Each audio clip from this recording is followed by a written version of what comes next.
አብ ያንተን ኃጢአት ሚተውልህ ስላንተ በሞተው በኢየሱስ ክርስቶስ አምነ ስትቀበለው የኃጢአት ስርየትና ይቅርታ የሚገኘው በሞተልህና ደም ባፈሰሰልህ በክርስቶስ ኢየሱስ አምነ እሱን ተቀበለ ወደ አብ ስትቀርብ ነው። አለቀ።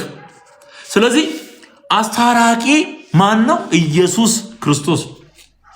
ሌላኛው ቃል አምስተኛው ቃል ጠበቃ የሚል ጠበቃ። ቃላቶቹን እንዳትረሱ። ይሄ ሁሉ ለኢየሱስ የተነገረ ነው። ለማርያም በምንም ተአምር እነዚህ ቃላቶች አልተቀጸሉም፣ አልተነገሩም። ለየትኛው መልአክ አልተነገረም፣ ለየትኛው ፍጡር አልተነገረም። ይሄ በጣም ወሳኝ ትምህርት ነው። በደንብ እንድትሰሙ ይፈልጋሉ። ኦኬ ጠበቃ። ሌላኛው ቃል አሁን ማርያም እንደማታማልድ ነው እየነገርኩ ያለሁት። ማርያም ማታማልደው ኢየሱስ አማላጅ ተብሎ በመጽሐፍ ቅዱስ ውስጥ በምላትና በስፋት ስለተነገረን ነው። መጽሐፍ ቅዱስ የሚያስተምረን እሱን ስለሆነ። ስለዚህ ኢየሱስ አማላጅ ስለሆነ ማርያም አታማልድም። ኢየሱስ አማላጅ ስለሆነ መላእክት አያማልዱም። ኢየሱስ አማላጅ ስለሆነ ጻድቃን ሰማዕታት የምትላቸው ስፍር ቁጥር የሌላቸው ከውጭና ከውስጥ የመነጩ ሰዎች አያማልዱም። አለቀ። የኃጢአት ስርየትና ይቅርታ በክርስቶስ ኢየሱስ ብቻ። ስለዚህ አምስተኛው ቃል ጠበቃ የሚል ነው። ለማን የተሰጠ? ለኢየሱስ የተሰጠ ቃል። ሃሌሉያ! ክብር ለኢየሱስ ይሁን። እንዴት ደስ የሚል ነው! አንተ ትምህርቱ ራሱ አወራረዱን እያየው ነው። በቃ ጽድት ያለ ምስጋና ለመንፈስ ቅዱስ ይሁን። እሱ እኮ ነው አንደበታችን ላይ ወደረኞቻችን የማይቋቋሙትን ጥበብና አንደበት እያመጣ የሚሰጠን እኮ እሱ እኮ ነው። እሱ ነው። ወንድሞች ሆይ ልጆች ሆይ ኃጢአትን እንዳትሰሩ ይላል፣ እንዳታደርጉ። የመጀመሪያይቱ የሐዋርያው ዮሐንስ መልእክት አንደኛ ዮሐንስ ምዕራፍ 2 ቁጥር 1 ልጆቼ ሆይ ኃጢአትን እንዳታደርጉ። ኦኬ ኃጢአት በመጽሐፍ ቅዱስ ውስጥ እውቅና የለው። ኃጢአት ሪኮግናይዝ አይደረግ። ኃጢአት ይኮነናል። ኃጢአትን ሰዎች እንዳያደርጉ፣ የትኛውንም ኃጢአት እንዳያደርጉ መጽሐፍ ቅዱስ የመጀመሪያ ትምህርቱ ዶንት ዱ ዚስ ነው የሚለው። በቃ አታድርጉ። ስለዚህ ልጆች ሆይ ኃጢአትን እንዳታደርጉ ይህን እጽፍላችኋለሁ። ነገር ግን ማንም ኃጢአትን ቢያደርግ ከአብ ዘንድ ጠበቃ አለን። ከአብ ዘንድ ጠበቃ አለን። ከማን ዘንድ? ከአብ ዘንድ። አብ የሰጠህ መዳኛና አማላጅ አንድ ነው። ጠበቃ አንድ ነው። ዶንት ቢ ኮንፊውዝድ። ሊስን ብራዘር ሊስን። ይኸው ምነግርህ እኮ እግዚአብሔርን ቃል እኮ ነው። ሊስን ይኸው መጽሐፍ ቅዱስ እኮ የሚለውን እኮ ነው እየተናገርኩ ያለሁት። መጽሐፍ ቅዱስ የሚለው መጽሐፍ ቅዱሱ ምንድን ነው የሚለው? ማንም ኃጢአትን ቢያደርግ ማርያም አለችለት ይላል እንዴ? አላለም እኮ።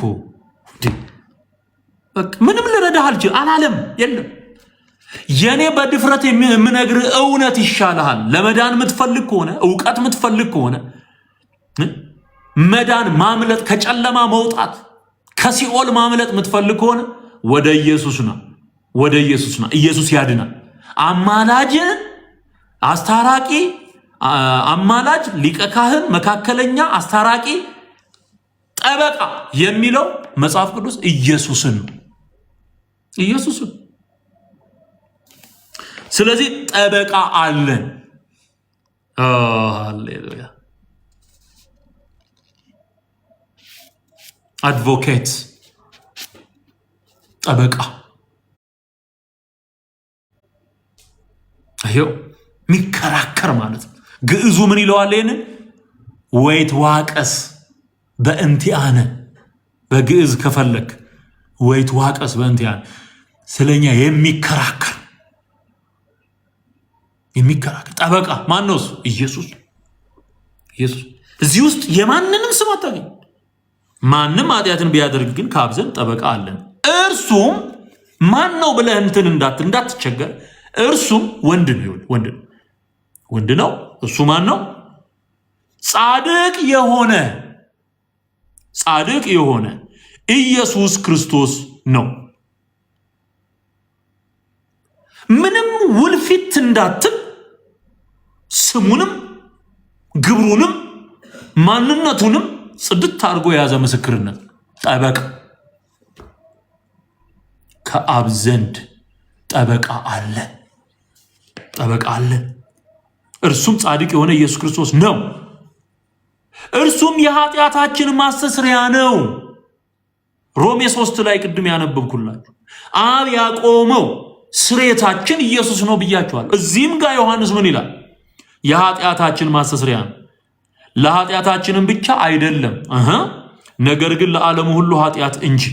ዓለሙ በሙሉ መትረፍ መዳን የሚችለው ከኃጢአት መገላገል፣ በኃጢአት ምክንያት ከመጣ ፍርድ ሞት መገላገል የሚችለው መዳን የሚችለው በዚህ ጠበቃ በሆነው በክርስቶስ ኢየሱስ ሲያምን።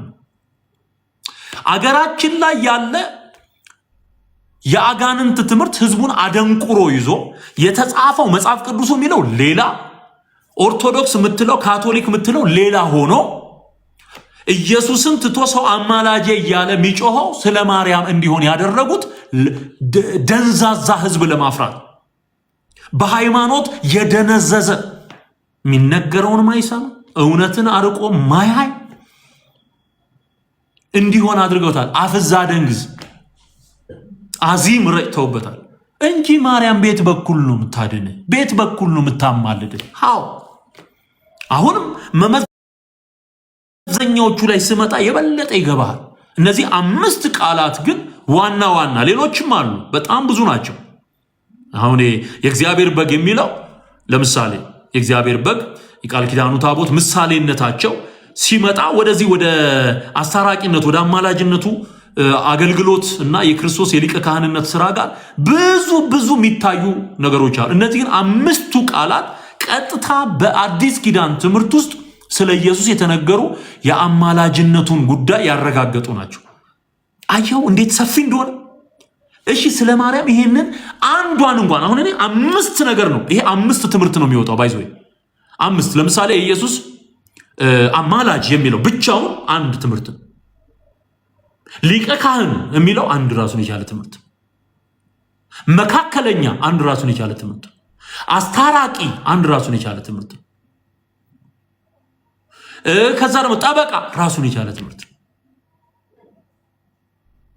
አየው ይህን ሰብሰብ አድርጌ ነው እየነገርኩ ያለው። ከሰማ ትጠቀማል ወንድሜ። አስታራቂነቱ በብዙ ቦታ ተጠቅሷል። አማላጅነቱ በብዙ ቦታ ተጠቅሷል። ሊቀ ካህንነቱ በብዙ ቦታ ተጠቅሷል። ጠበቃነቱ ተጠቅሷል። እነዚህ ነገሮችን ስታይ እዚህ ውስጥ ማርያም የለችም። የማርያም የሥራ ድርሻዋ የነበረው ኢየሱስ ክርስቶስን በስጋ ወልዶ ማሳደግ አለቅ። እሱን ደግሞ በጣም ጌታ ጸጋውን አብዝቶላት ጸጋውን ሞልቶባት ያንን ተወት ናት። አማላጅ ግን አይደለችም። አስታራቂ አይደለችም። ጠበቃ አይደለችም። መካከለኛ አይደለችም። መካከለኛ አይደለችም። ሚዲየተር አይደለችም። ቤዛ አይደለችም።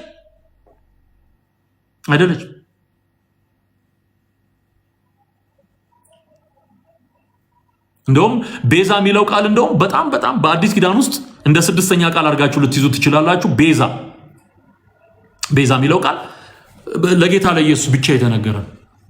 በአዲስ ኪዳን ትምህርት ውስጥ ቤዛ ተብሎ የተጠራው ማን ነው? ኢየሱስ። አለቀ። እንትን አይልም። እድል ሌላ ነገር ለማሰብ ራሱ እድል አይሰጥም። በቃ እውነታው ይሄ ነው። ወንድሜ እህቴ ብትሰሙኝ ትጠቀማላችሁ። እድሜህን አትፍጅ። እግዚአብሔር ሰውን ፈጠረ፣ ሰው ሃይማኖት ፈጠረ። ሃይማኖት የሰው ፈጠራ ነው። ወደ እምነት ግንዛቤ እንድትመጡ መክራችኋል። ፌዝ ኖት ሪሊጅን። አየው ሪሊጅን ሰዎች የፈጠሩት የዘላለምን ህይወትም ሆነ ወይም እግዚአብሔርን ሆነ እናገኛለን ብለው የፈጠሩት የሰው ስርዓት እና ትምህርት ሪሊጅን። ፌዝ ወይም እምነት ግን ከእግዚአብሔር ወደ ሰዎች የተሰጠ ወይም ለሰዎች የተሰጠ ሰዎች ራሱን እግዚአብሔርን እንዲያገኙት በቃሉ በኩል ራሱም እየወረደ የተናገራቸው በመላእክት በኩል ያመጣው በተለይም በቃሉ በኩል የመጡ ነገሮች በዛ ላይ እምነታችን ተመስርቶ እግዚአብሔርን ማወቅ መልሰን ማወቅ ምንችልበት መንገድ እምነት ከእግዚአብሔር ነው፣ ሪሊጅን ከሰው። ስለዚህ ከሃይማኖት ወደ እምነት ነው፣ ወደ ጌታ ነው። አይሆነ ቻሌንጅ ወጣቶች ቻሌንጅ ላረጋችሁ ፈልጋለሁ። ለእስከ መቼ ነው እነሱ ያነቡልኛል እኔ አላነብም እያልክ ምትኖረው? አንተ ወጣት አይደለህ? ቄሶቹ ካነበቡልኝና ከተረጎሙልኝ ብለህ የምትኖረው እስከ መቼ? አንተ መቼ ነው መጽሐፍ ቅዱስን ገልጠህ የምታነብ? ወይን መቼ ነው ወደ እግዚአብሔር ቃል እውነት የምትመለሰው? መቼ ነው ለራስህ ለነፍስህ ቁጭ ብለህ የምታስበው? መቼ ነው? ዛሬ ጥሪ አደርጋለሁ። አሁን ቻሌንጅ ጥሪ አደርግልሃለሁ። ወደ ጌታ መንግስት እንድትመጣ ጥሪ አደርግልሃለሁ። ወንድም ይሄ መጫወቻ አይደለም። ዘመኑ ያለቀ የተፈጸመበት የኢየሱስን መምጣት እየተጠባበቅን ያለንበት ዘመን። ያልተጻፈ ከማንበብ የተጻፈውን ማመን አይቀልም። ማርያም ታማልዳለች የሚል አንድ ጥቅስ የለም። አንድ ትምህርት የለም። የሐዋርያት ትምህርት፣ የጌታ ትምህርት የለም። የተጻፈ ግን ስለ ጌታ የተጻፈውን ግን ይሄ ሁሉ መጽሐፍ ቅዱሱን የሞላ ነገር እየነገርኩን የቱን ነው ማመን ያለብን? የከበረውን ከተዋረደው ለዩ። የደብተራ ጽሑፍ ከመጽሐፍ ቅዱስ ለዩ።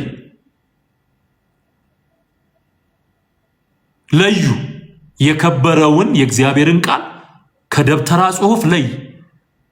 ከተረት ተረት ለይ። ከአሮጊቶች ሴቶች ጨዋታ ለይ። ከድርሳን ከገድላት ከተአምራት መጽሐፍ ተብሎ ከሚጠሩት የከበረውን የእግዚአብሔርን ቃል ለይተህ እወቅ። ክብሩ የት ነው የተዋረደ የቱ ነው የሚለውን መለየት መቻል አለበት። ስለዚህ ኢየሱስ ክርስቶስ ነው አማላጅ፣ ኢየሱስ ክርስቶስ ነው መካከለኛ፣ ኢየሱስ ክርስቶስ ነው ሊቀ ካህን፣ ኢየሱስ ክርስቶስ ነው አስታራቂ፣ ኢየሱስ ክርስቶስ ነው ጠበቃ፣ ኢየሱስ ክርስቶስ ነው ቤዛ። ለሌላ ለማንም እነዚህ ቃላት አልተሰጡም በአዲስ ኪዳን ትምህርት ውስጥ። ሮሜ 8:34 ላይ ይኸው ክራይቴሪያዎቹን ተመልከት። በደንብ ስማኝ፣ ይጠቅማል። ከቁጥር 31 ጀምሮ ላንብብላችሁ። እንግዲህ ስለዚህ ነገር ምን እንላለን? እግዚአብሔር ከኛ ጋር ከሆነ ማን ይቃወመናል? ለገዛ ልጁ ያራራለት፣ ነገር ግን ስለ ሁላችን አሳልፎ የሰጠው ያው ከእርሱ ጋር ደግሞ ሁሉን ነገር እንዴት አይሰጠንም? ከዛ ምን ይላል? እግዚአብሔር የመረጣቸውን ማን ይከሳቸዋል? የሚያጸድቅ እግዚአብሔር ነው። የሚያጸድቅ ማን ነው? እግዚአብሔር ነው። የሚኮንንስ ማን ነው ይልና ጥያቄውን ይጠይቃል። ጥያቄ ምልክት አለ። የሚኮንንስ ማን ነው? አንደኛ የሞተው። ሃሌሉያ! አንደኛ የሞተው። ሁለተኛ ይልቁንም ከሙታን የተነሳው። ሁለተኛ ከሙታን የተነሳው። ሶስተኛ በእግዚአብሔር ቀኝ ያለው። አየው፣ ይሄ ክራይቴሪያው አማላጅ መሆን የሚችል አብ ሊቀበለው የሚችል ምን አይነት ስብዕናና ኳሊቲ ያለውን ክራይቴሪያውን የሚያሟላው ማን ነው የሚለው እንድታውቀው። የመጀመሪያው የሞተው ነው። ከዛ ከሙታን የተነሳው ነው። ከዛ በእግዚአብሔር ቀኝ ያለው ነው። ከዛ ስለኛ የሚማልደው ደግሞ ስለኛ የሚማልደው ክርስቶስ ኢየሱስ ነው። አሁን በዚህ አንቀጽ ውስጥ ኢየሱስ ክርስቶስ ፈራጅም አማላጅም ተደርጎ የተገለጠ። እግዚአብሔር ያብራላችሁ። እኔ ስዘምር ይሄ የገባኝ ጊዜ ማለት ነው ቆይቻለሁ። ባይዞ ይሄ ከገባኝ እኔ ኦርቶዶክስም እያለሁ ይሄንን እኔ ተረድቻለሁ። ባይዞ በዚህ ችግር አልነበረብኝም። ኦርቶዶክስ ሆኜ ከዘመርኳቸው መዝሙሮች የተወሰኑ ማስረጃዎችን ላቅርብላችሁ። እዛ ሆኜ እንደተረዳው ይሄንን የሚያሳዩ የሚያረጋግጡ። አንደኛ አንድ ጊዜ ፈሶ ደሙ፣ አንድ ጊዜ ዳነ ዓለሙ፣ የጨለማው አገልግሎት የእንስሳቱን ደም በመርጨት ፍጥረት ከሞት ስላልወጣ ጌታ ለሞት ታዞ መጣ። አዮ እዛ እያለ የዘመርኩት እዛ እያለ ሌላው ለወደደን ከኃጢአታችን በደሙ ላጠበን ለአባቱ ለመንግሥቱ ካህናት ላረገን ለዓለም ለዘላለም ለኢየሱስ ክብር ይሁን። ለዓለም ለዘላለም ለኢየሱስ ክብር ይሁን። ሃሌሉያ። እና አንደኛው ስንኝ ላይ አሁን ሮሜ ላይ እንዳነሳውላችሁ አስታራቂ ካህን ፍርድ ሰጪ ዳኛ ነፍሱን ለበጎቹ ያኖረው እረኛ አስታራቂ ካህን ፍርድ ሰጪ ዳኛ። ሰማይ ኦርቶዶክስ ውስጥ ሆኜ የዘመርኩት ይህንን ነው። ዛሬ የተጀመረ ግብግብ አይደለም። ይሄ ዘመን ያመጣው ነገር አይደለም። እዛ ሆኜ ስጮሆ የኖርኩትን ነው። አልሰማህም? እዛ ሆኜ አዮ አስታራቂ ካህን ፍርድ ሰጪ ዳኛ ነፍሱን ለበጎቹ ያኖረው እረኛ። ኢትስ ክሊር። በቃ በደንብ በግልጽ ስናገር ነው ስዘምር ነው የኖርኩት እኔ ስዘምር። አሁን አማላጄ ኢየሱስ አማላጄ ስል ያላልኩት ድሮ ያላልኩት የሚመስለዋል። I already said everything። ክብር ለጌታ ለኢየሱስ ይሁን። ፍርድ ሰጪ ዳኛም ነው። አማን ይሁን። መጽሐፍ ቅዱስ ያለውን ሁሉ ስለ ኢየሱስ እንላለን፣ ያላለውን ደግሞ አንል። ኢየሱስ ክርስቶስ የሚያጸድቅ እግዚአብሔር ነው። የሚኮንንስ መኮንን ማለት መፍረድ ማለት ነው። መኮንን የሚባል ስም ያላችሁ ፈራጅ ማለት ነው። ልክ ዳን እንደሚለው ስም አለ በዕብራይስጥ ዳን ፈራጅ ማለት። ዳንኤል ማለት እግዚአብሔር ፈራጅ ነው ማለት ነው። መኮንን ወደ አማርኛ ስታመጣው መኮንን ማለት ፈራጅ ማለት ነው። በህዝብ ላይ የተሾመ ፈራጅ መኮንን ተብሎ ይጠራል።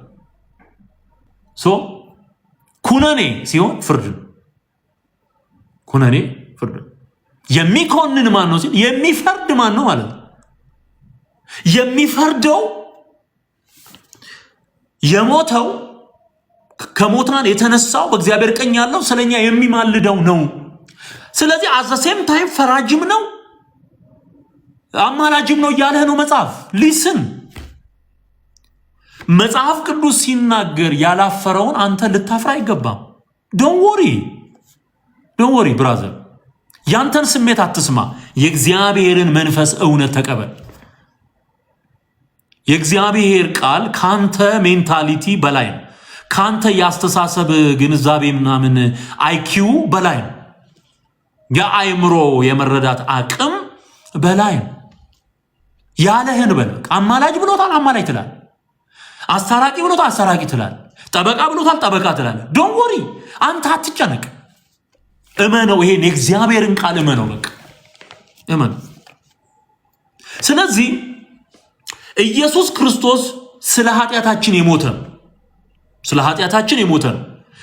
አሁን ሌሎች አማላጅ ተብለው የሚጠሩት በሙሉ ከመንገድ ጠርገህ የምታስወግዳቸው ይኸውልህ ስለ እኔ አልሞቱም በሚል የመጀመሪያ ኢየሱስን የሞተልህ ሌላ ለአንተ የሞተ አብ አይሞቶለታል ብሎ የከሌን ሞት የሚቆጥርለት ሌላ አስታራቂ የለም። የኢየሱስ ሞት ብቻውን በቂ ነው። ትርጉም ያለው ሞት የሞተው ክርስቶስ ነው። ባለፈው ነግሬያችኋለሁ። አስተርእዮ ማርያም ተብሎ ማርያም ለኃጢአተኞች 7 ጊዜ ሞተች ተብሎ የሚነገረው የአጋንንት ትምህርት የሚመራት ምድር ናት። እቺ ምድር በምን አሰራር ነው ለኃጢአተኞች ኢየሱስ ለዓለሙ ሁሉ አስታራቂ ነው እያለ ዮሐንስ በመልእክቱ ምዕራፍ 2 ላይ አንደኛ ዮሐንስ ምዕራፍ 2 ላይ ከአብ ዘንድ ጠበቃ አለን ለኃጢአታችን ብቻ አይደለም ለዓለሙ ሁሉ ኃጢአት ነው እያለ በቂ ነው እያለ እዚህ ጋር ይመጣና በቂ ስላልሆነ ማርያም ሞተችልህ ይለዋል። እልል ብሎ ይገባል። ድንጋይ ተሸክሞ ይገባል። ወጋው በኢየሱስ ስም ለዘላለም የፈረሰ ይሁን። የእግዚአብሔርን ቃል የሚያጣሙ ሰዎችን በቁም ወደ ሲኦል እየነዱ ያሉ የሐሰት አስተማሪዎች ናቸው ምድሪቱ ላይ የሞሉት። ይሄንን ነው ማፈርሰው። በእግዚአብሔር ቃል ላይ በእግዚአብሔር ሐሳብ ላይ የተነሳ የሰዎችን ሐሳብ ምክራቸውን የጠላትን ሐሳብና ምክር የባቢሎንን ምክር ወርዶ እንዳፈረሰው ዛሬ በእግዚአብሔር ቃል እውነት ይሄንን ነው እያፈረስኩ ያለው። እናፈርሳለን አለ ጳውሎስ። የሰውን ሐሳብ በእግዚአብሔር ሙቀላ የሚነሳውን ከፍ ያለውን ነገር ሁሉ እናፈርሳለን። ለክርስቶስም ለመታዘዝ አእምሮን ሁሉ እንማርካለን። መታዘዛችሁን በተፈጸመች ጊዜ አለመታዘዝን ሁሉ ልንበቀል ተዘጋጅተናል። ሃሌሉያ። ስለዚህ የሞተው ሲል ኢየሱስን በቂ ነው። ለዓለም ሁሉ የሞተ መድኃኔ ዓለም ማለት ምን ማለት? የዓለም መድኃኒት ማለት። የዓለም መድኃኒት ማን ነው? ኢየሱስም። ኢየሱስም ማርያም የዓለም መድኃኒት አይደለችም። ማርያም ኪዳነ ምሕረት አይደለችም። ማርያም አማላጅ አይደለችም። ማርያም ጠበቃ አይደለችም። ማርያም ቤዛ አይደለችም። የለም እንዲህ አይነት ነገር። በቃ ኢየሱስ ነው ይሄ ሁሉ ያለው። ጌታዬን ነው እኔ የምመሰክረው። እሱን ነው የምነግርህ። ያልተጻፈ ተረት አላወራም። እድሜ ዘመኔን ሙሉ እንደውም ይቆጨኛል ያሳለፍኩ ጊዜ፣ እዛ ውስጥ ያሳለፍነው ጊዜ። በጌታ በኢየሱስ ዘመን ሰጠን ጌታ።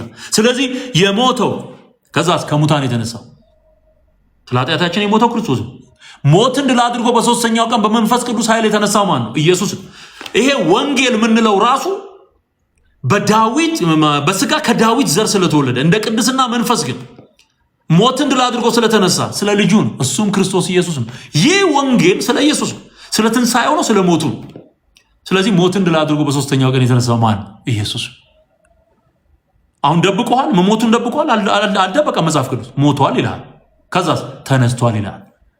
ቀጥሎስ በእግዚአብሔር ቀኝ ያለው ይልሃል። በእግዚአብሔር ቀኝ የተቀመጠው ማን ነው? ለዚህ ሁሉ ጥቅስ አለ። ማርቆስ ምዕራፍ 16፣ ዕብራውያን ምዕራፍ 1 ኃጢአታችንን በራሱ ካነጻ በኋላ በግርማው ቀኝ ተቀመጠ ይላል። ማርቆስ ወንጌል መዝጊያ ላይም በእግዚአብሔር ቀኝ ተቀመጠ ይላል። ሌላ የተቀመጠ በአካል ሄዶ የተቀመጠ ይነግራል እንዴ? የለም። ድርቅና ማርያም ተነስታ ይላል። ኦርቶዶክስ ይመጣና ቄስ ይመጣል። ይሄ ጸበል መርጨት የለመደ ቄስ ይመጣና ተነስታ እንደ ልጇ ትንሣኤ አድርጋችሁ አክብሮት ተነስታለች ይላል። መጣ ጥምጥሙን ሰማይ አሳክሎ ማለት ነው። የታለ ማስረጃ ስትለው አይኑ ይፈጣል፣ ጥርሱ ይገጣል። የለማ ለድብድብ የሚነሳው ለዛ ነው። ያልተጻፈ የምታነብ ከሆነ ተደባዳቢ ነው የምትሆን።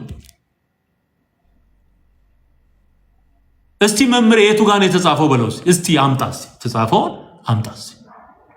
እውነት ማርያም ካረ እኛም ምንመን እስቲ አምጡ እስቲ ማስረጃ ካላችሁ። ማቴዎስ ነው የጻፈው? ማርቆስ ነው? ሉቃስ ነው? ተቀምጣለች እኮ ነው የሚለው። በድርቅና ወጥቶ ተቀምጣለች በአብ ቀኝ አራተኛ ሆነ። ድርቅ ክችች አንድ ማስረጃ የለም። ተወው እሱን። የነ አትናቴዎስ ዘመን እንኳን ጽሁፎች ሃይማኖተ አበው የሚባለው መጽሐፍ እንኳን ማርያም ተነስታለች አይደል? ጌታ ምስክሬ ነው። ሃይማኖተ አበው ከቅዳሴ በኋላ የሚነበበው ጥንታዊ የአባቶች ሃይማኖት ተብሎ እንኳን የሚነበበው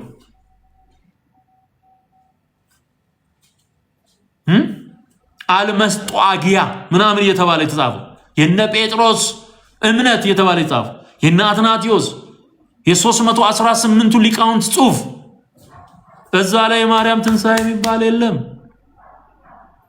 ሂስቶሪካል እንኳን ኤቪደንስ የለው።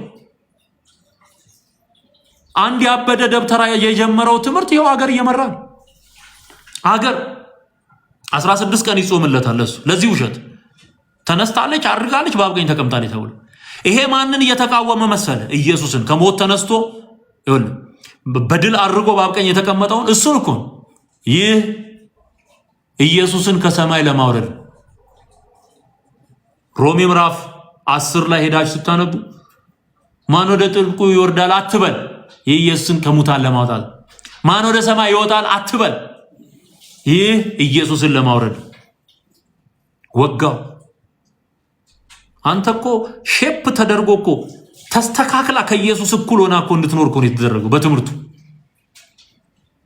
ፈጣሪዋን በማርያም ስም የሚሰራውን መንፈስ ኢትዮጵያ ላይ የተንሰራፋ በሴት አንቀጽ የተገለጠ መንፈስ በነ ኪዳነ ምሕረት ይሄ በሴት አንቀጽ ኪዳነ ምሕረት እያለ አርሴማ እያለ ምን እያለ የሚሰራ መንፈስ የተወጋ ይሁን በጌታ በኢየሱስ ስም። ስራው ይፍረስ። የኢየሱስን ትንሣኤ እኮ ነው የሚቃወሙት። አልገባህም አንተ? መንፈሳዊ ነገር ሲገባ የእግዚአብሔር መንፈስ ማደሪያ ስትሆን እኔ እንደዚህ የሚያንገበግበኝ ነገር ይገባል። አሁን ምንም አይገባ፣ ምንም አትረዳው። ወንድም የእግዚአብሔር መንፈስ ቢነካ ትቃጠላል። የተንገበገብክት ማውራት ትጀምራል። ስለዚህ ኢየሱስ ነው በድል ያደረገው በአብ ቀኝ የተቀመጠ። ከዛስ ደግሞ ስለኛ የሚማልደው ተቀምጧል ብሎ ይማልዳል ካለ ዶንት ወሪ፣ የተጻፈውን እመን። የተጻፈውን እመን። ተቀምጧል። አዎ ተቀምጧል። ኢየሱስ ተቀምጦም ታየዋለ።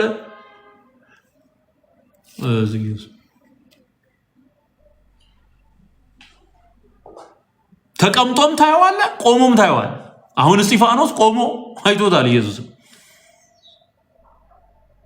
ዮሐንስ በራእዩ ቆሞ አይቶታል። ቆሞ አይቶታል። በፈረስም ሆኖ አይቶታል። ተቀመጠም ይላል። ተቀመጠም የሚለውን እንዳመንከው ቆመም የሚለውን ማመን አለብን። ተጽፏላ። ከተጻፈው አትለፍ ነው የሚለው። ስለዚህ ማርያም አታማልድም የምንል የሞተው ከሙታን የተነሳው በእግዚአብሔር ቀኝ ያለው ደግሞ ስለኛ የሚማልደው ኢየሱስ ነው ተብሎ ስለተጻፈ ነው። አታማልድም፣ በምንም አሰራር አታማልድም። ለምንድን ነው ኢየሱስ የሞተው ተብሎ የተገለጸው ስትል ስለ ኃጢአታችን ቤዛ ሊሆን በአብ ፈቃድ በአብ የዘላለም ሐሳብ ተወስኖ ኢየሱስ መጥቶ እንዲሞት ኦልሬዲ ጸድቋል። በእግዚአብሔር ሸንጎ ተወስኗል። ልጄ ወርዶ ተወልዶ ያድናቸዋል የሚል ውሳኔ ተወስኗል። ለዚህ ነው እነ ጴጥሮስ ሲጸልዩ በሐዋርያ ሥራ ምዕራፍ 4 ላይ ወደ ዛቻቸው ተመልከታ፣ በቅዱሱ ብላቴና በኢየሱስ ስም ተአምርና ድንቅ ይደረጋል። በእውነት በዚች ከተማ ብዙ ነገስታት አንተ አስቀድመህ የወሰንከውን ሊፈጽሙ ተሰበሰቡ አሉ። እግዚአብሔር አስቀድሞ ያወቀውንና የወሰነውን እንዲያደርጉ ነገስታት ተሰበሰቡ ይላል። ስለዚህ ወሳኙ እግዚአብሔር፣ አብ የወሰነው ኢየሱስ ክርስቶስ አንድ ልጁ ሞቶ እንዲያድነን ነው። በማርያም በኩል የማዳን ራእይ የለውም። በእሷ ሞት በኩል የማዳን ራእይ የለውም። የእሷ የተለየ ሚሽን ኢየሱስን ወልዶ በስጋ ማሳደግ ነው። አበቃለቅ። ስለዚህ ኢየሱስ በአብ ውሳኔ ሊሞት የመጣ ነው። ወሳኙ እኮ ጲላጦስ እንዳይመስል አብ ነው። አብ ነው የወሰነው። ወሳኙ ማን ነው የሚባለው? ሄሮድስ ምናምን አይደል። ወሳኙ አብ ነው። አብ ወሰነ፣ ወልድ ፈጸመው፣ መንፈስ ቅዱስ አጸናው። በቃ ስለዚህ ሞተ። ኢየሱስ የሞተው ሲል እዛ ውስጥ ምን አለ? ደሙን ይዞ ወደ ሰማይቷ መቅደስ እሱ የገባው እሱ ነው። ሲሞትልህ ደም አለው፣ መስዋዕት አለው። መስዋዕት አለ። ራሱን ነው የሰዋው። የገዛ ደሙን ይዞ ወደ ሰማይቷ መቅደስ ገባ ይላል ዕብራውያን ምዕራፍ 8 ላይ። የሰው እጅ ባልሰራት መቅደስ የገባው ሊቀ ካህን ኢየሱስ ነው ይላል። ስለዚህ የሞተልህ የደማልህ እሱ ደሙን ምስክር አድርጎ ወደ አብ ሲቀርብ አብ ራሱ መጀመሪያውኑ እሱ ካልሞተልን እንደማንድን ስለሚያውቅ ስራውን ፈጽሞ ተፈጸመ ሲል አብ አክሰብት አድርጎታል። ዓለም ድኗል። ከዚህ በኋላ ሌላ አስታራቂ ስራው አጽም ያስገባ ምን አይነት መንፈስ ነው? ምን አይነት ሃይማኖታዊ ድርጅት ነው? ምን አይነት ድፍረት ነው? አብ ያጸደቀውን ያተመውን ኢየሱስ እያለ ሌላ አምጥቻ ሰነቅራለሁ ሚል ካለ ሲኦል ነው የሚሰነቀረው። ሄዶ ሲኦል ይወርዳል። እሱን እየሰሙ የሚኖሩ በሙሉ ሲኦል ይወርዳል። አለቀ። ኢየሱስ የሌለው ህይወት የለው። ኢየሱስ ሲኖር ደግሞ ቀላቅለህ አይደለም የምታምነው፣ የሞተልህን ብቻውን ታምነዋል። ብቻውን በቂ ነው የሞተው። ከዛስ ሞትን ድል አድርጎ የተነሳ። አሁን ማርያም ተነስታለች የሚሉ ለምን መሰለ? ይሄን ስለሚያውቁት የአጋንንት ትምህርት ነው። ይኸውልህ ማርያም እንዳልተነሳች ያውቃሉ። ነገር ግን አጋንንቱ የሚፈልገው ምንድን ነው? ይሄንን ዓለም የሚገዛው የጨለማው መንፈስ የሚፈልገው ምንድን ነው? የኢየሱስን ትንሣኤ ማስመሰል። ሙታን እንደሚነሱ አናውቅም ወይ? እናውቃለን። ነገር ግን በአንደኛ ቆሮንቶስ ምዕራፍ 15 ላይ እንደተጻፈው ሁሉ በየራሱ ተራ የሚል ቃል አለ። ቁጥር 23 ላይ ሁሉ በራሱ ተራ ይሆናል። ተራ ሳይጠብቅ የሚደረግ ምንም ነገር የለም። አሁን ኢየሱስ በኩር ሆኖ ተነስቶ በአብ ቀኝ ተቀምጧል። አበቃ፣ አለቀ። ማንም ከዛ በኋላ በዚህ አይነት የዘላለም አካል በዚህ በትንሣኤ አካል ኢየሱስ በተነሳበት ማንነት ተነስቶ በሰማይ ያለ ሌላ የለም። ራሱ ክርስቶስ በዮሐንስ ወንጌል ምዕራፍ 3 ላይ ቁጥር 13 ላይ ምን ብሎ ተናግሯል? ከሰማይ ከወረደው በቀር ወደ ሰማይ የወጣ ማንም የለም። 4 ነጥብ። ገና ሳይሞት እኮ ነው ይህንን ሁሉ እየነገረህ የነበረው። አቤት ሰው ማስተዋል ቢችል እኮ ስንት ማስረጃ አለ እኮ። ይገርማል፣ ስንት ማስረጃ። ስለዚህ የኢየሱስን ትንሣኤ ለማስመሰል ይኸውልህ ጊዮርጊስ 7 ተነሳ ነው ሞቶ ተነሳ ይላል። የኢየሱስን አንዷን ትንሣኤ እንደ እንትን እንድትቆጥረው እንደ ቀላል። ትልቁ የእግዚአብሔር ኃይል የተገለጠው በኢየሱስ ትንሣኤ ነው። በነገራችን ላይ ትልቁ የእግዚአብሔር ኃይል የተገለጠው መንፈስ ቅዱስ ኢየሱስን በማስነሳቱ የሞትን ጣር አጥፍቶ እሱን በማስነሳቱ ነው። በቃ አዮ ይሄንን ኢሚቴት ያደርጋል። ኢትስ ዲሞኒክ አጀንዳ፣ ዲሞኒክ አጀንዳ ነው። ለምንድን ነው እንደዛ ምለው? ሰይጣን ካየው ሁል ጊዜ ምን ያደርጋል? ኢሚቴት ማስመሰል ማለት ነው። ማታለል። የሱ የራሱ የለውም። እግዚአብሔር የሰራውን ነገር ግን ያንን በማስመሰል ሰዎችን ማሳት፣ ይሄ ዲያብሎስ መገለጫው።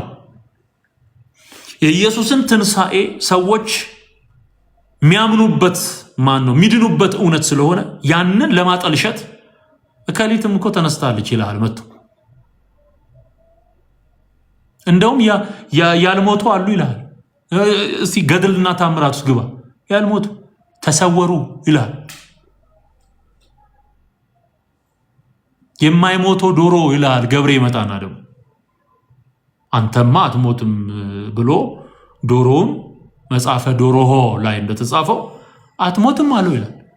ይሄ ዶሮ አለ ማለት ነው። በኦርቶዶክስ አስተምሮ ግጥም ላድርገው እንዴ? በኦርቶዶክስ አስተምሮ ይሄ ዶሮ አለ ትላንትም ዘንድሮ በግጥም መልክ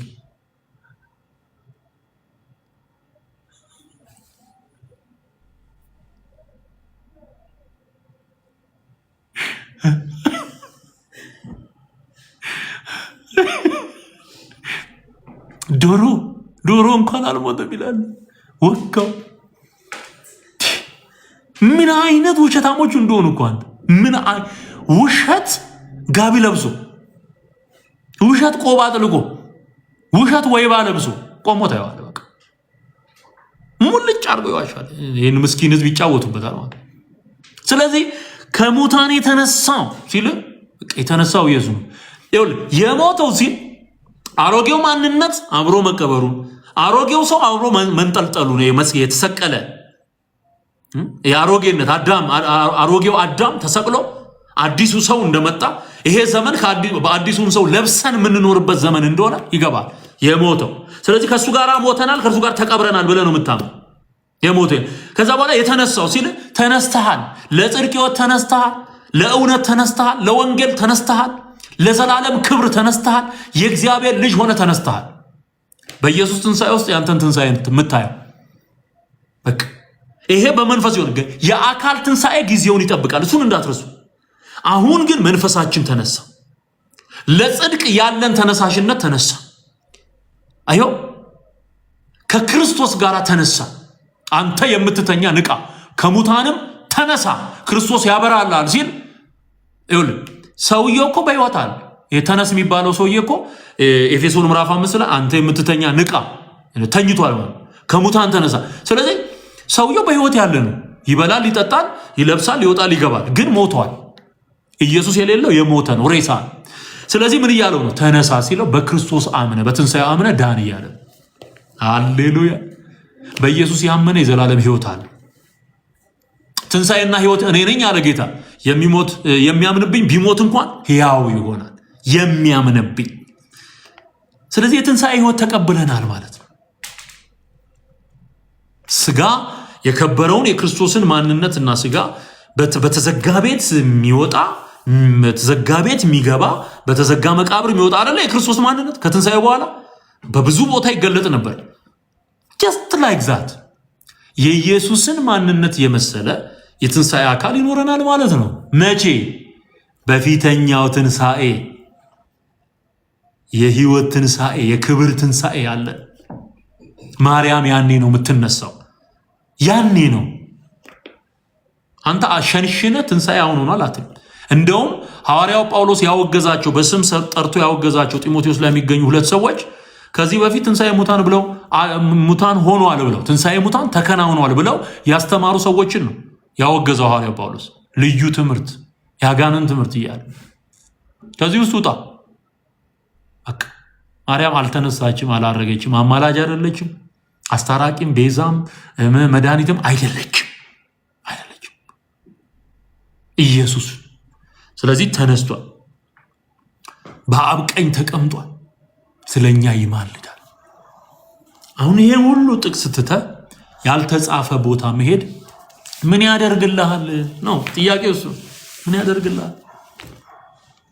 አንድ አማላጅ እንጂ ሁለት ሶስት አማላጅ የለም።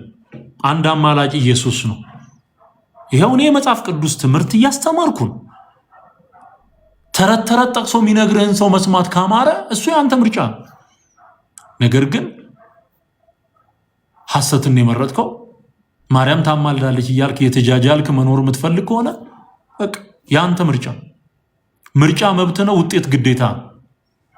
የሚያድንህን ጌታ ትተህ በዚህ ሐሰት ውስጥ እኖራለሁ ካልክ የምርጫህን ውጤት ትቀበለዋለህ ማለት ነው። ስለዚህ ዛሬ ይህን መልእክት የሰማችሁ ከዚህ ቀን ጀምሮ በጌታ በኢየሱስ ክርስቶስ አምኜ ጌታን ተቀብዬ መዳን እፈልጋለሁ ምትሉ ካላችሁ ይሄው በሩ ክፍት ነው። ጌታ ኢየሱስ ይወዳችኋል። አማላጅ፣ አስታራቂ፣ ሊቀ ካህን፣ መካከለኛ፣ ቤዛ፣ ጠበቃ ኢየሱስ ነው። ሃሌሉያ።